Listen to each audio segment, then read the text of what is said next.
All right, so raise your hand if you prefer the technique where the teacher stands up and teaches the class and then you go home and do all the problems for homework. Raise your hand if you prefer that way. All right, so raise your hand if you prefer the flipped classroom technique where you watch videos for homework and then come into class and do the problems here with the help of the teacher. Raise your hand for that. Nice. Raise them up good. Very nice, thank you. Hello everyone, thanks for coming on this video trip with us. So Leif and I have been making video lessons for about a year now. Originally I wanted to make these lessons because I wanted a way to teach a lesson to my class without me actually needing to stand in front of them all the time for a lecture. I quickly found out that these video lessons were great for multiple reasons. First, if I ever happened to be out, the students still had a lesson taught by me.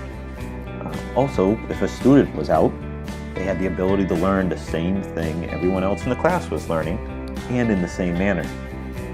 Another advantage is that the students had the ability to watch the video multiple times to help themselves further understand the material being taught. And my favorite part is that once I created these videos, I have them forever.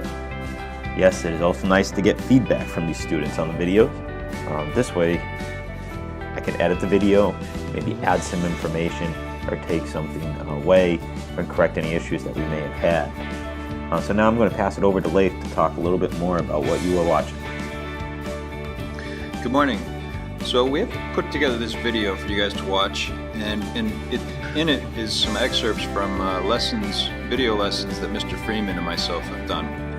What you're seeing in here are pieces of our videos that we've given to our students as homework, and then they come to school and they've already learned some of the material. And by doing this, we found that it frees up extra time in the classroom to be used for other things. So it's been a really powerful kind of tool. Some of the stuff that you're seeing is we both use software in order to write. Mr. Freeman's using OneNote, he's using a PC. I'm using my Mac and as well as my iPad. My iPad has Notability software on it, which allows me to write, and then I can put it, mirror it onto my computer, and anything on my computer gets recorded. Mr. Freeman's also using some Texas Instruments software for the graphing calculators that you'll see.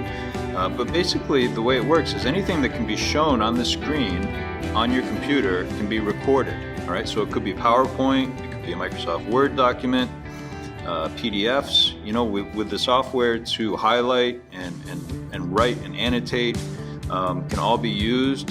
So any type of lesson that you have that uses that, the kind of lessons that we were looking at would be great where anything where just general information is being given to the students, whether it's notes or math problems or a PowerPoint presentation for biology.